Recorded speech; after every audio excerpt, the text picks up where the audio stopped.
बलराम योजना को नहीं आसला नुआ अपडेट तो नुआ अपडेट जानापी भिडियोटी शेष पर्यटन देखो।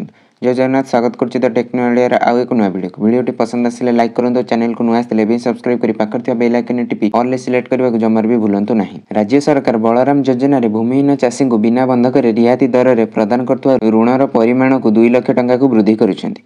पूर्व यह ऋण परिमाण 1,60,000 टंका थिला।